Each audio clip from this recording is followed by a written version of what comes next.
నమస్తే, welcome to big TV. సాధారణంగా మన ఇంట్లో ఆడవాళ్ళు లేకపోతే మన ఇల్లు ఏ విధంగా ఉంటుందో అన్నది మనకు తెలుసు. ప్రతి ఒక్కరి జీవితంలో ఆడవాళ్ళు ఉండడం అనేది ఎంతో ముఖ్యమైనది. ఎందుకు అనంటే మన ఇల్లునైనా సొసైటీనైనా దేన్నైనా చక్కదిద్దే అంత తెలివి అదేవిధంగా సామర్థ్యం ఉన్నవాళ్ళు ఆడవాళ్ళు. కానీ కొన్ని సందర్భాల్లో వాళ్ళని వాళ్ళే తక్కువ చేసుకుంటూ అదేవిధంగా సొసైటీలో వాళ్ళు కూడా తక్కువ చేస్తూ మాట్లాడుతూ ఉంటారు. ఈ ఉమెన్స్ డే సందర్భంగా అసలు మహిళల యొక్క గొప్పతనం ఏంటి, వాళ్ళకి ఎలాంటి సొసైటీ ఎలాంటి మాటల వల్ల వాళ్ళు చిన్నబడిపోతున్నారు ఏందన్న విషయాల్ని కూడా మనతో పాటు ప్రస్తుతం క్లినికల్ సైకాలజిస్ట్ శ్రీ పూజ గారు ఉన్నారు. వారిని అడిగి తెలుసుకుందాం. నమస్తే మ్యామ్. నమస్తే మ్యామ్, జనరల్గా ఇప్పుడు ఏ ఇంట్లో అయినా కూడా మనకి ఆడవాళ్ళు లేని ఇల్లు అంటూ ఉండదు. సో ఆడవాళ్ళ ప్రత్యేకత ఏంటి అసలు? జనరల్గా అంటారు ఇంటికి దీపం ఇల్లాలు అని చెప్పి, కానీ చాలా వరకు ఆ సామెతను ఎవరు పాటించరు అనుకుంటున్నాను నేను.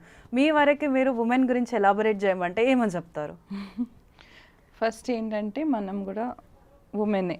అంటే ఫస్ట్ ఒక చిన్న బేబీగా పుట్టి ఇన్ఫెంట్గా అయ్యి మళ్ళీ టాడ్లర్గా అయ్యి పుట్టి పెరిగి ఈ వయసు ఉన్న వరకు మనం లేడీనా జెంట్సా ఏం తెలీదు, అంతే కదా. పెరుగుతూ పోతే ఫస్ట్ అమ్మాయి నువ్వు ఇలా కాలు పెట్టుకొని కూర్చోకూడదు, అమ్మాయి నువ్వు ఇలా గట్టిగా మాట్లాడకూడదు, అమ్మాయిలాగా ఏడుస్తున్నావా, అమ్మాయిలాగా అల్లరి చేస్తున్నావా, అంటే ఇవన్నీ విని విని విని ఓహో అమ్మాయి ఇలా ఉండాలి అబ్బాయి ఇలా ఉండాలని మనం సొసైటీలో అలా ఒక మెల్లమెల్లగా ఎన్వైరన్మెంట్తో పెరుగుతారు.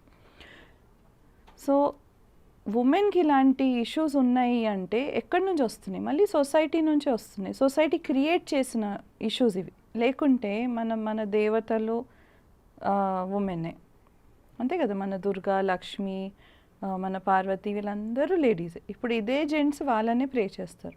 మళ్ళీ అమ్మ అంటే గొప్ప. బేసిక్లీ ఏమైపోయిందంటే సొసైటీలో లేడీస్ని కిందకి చేయాలి అనేసి ఆ ఉద్దేశంతో ఎవరు మైండ్ సెట్ అలా లేదు, అలా అయిపోయిందంటే.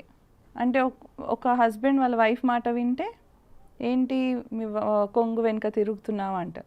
ఇదే హస్బెండ్ వాళ్ళ వైఫ్ మాట వినకుంటే ఏంటి కంట్రోల్లో పెట్టావా మీ ఆవిడ్ని అంటారు.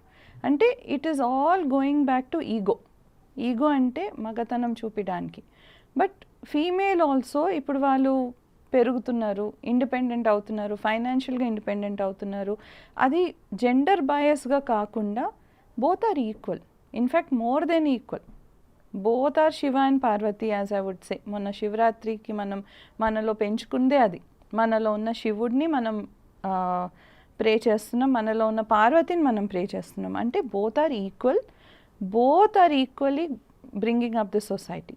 ఇప్పుడు చాలా మంది అంటారు అమ్మనే పుట్టించింది బేబీని, ఫాదర్ లేకుంటే అమ్మ పుట్టి లేదు బేబీని, కరెక్టా?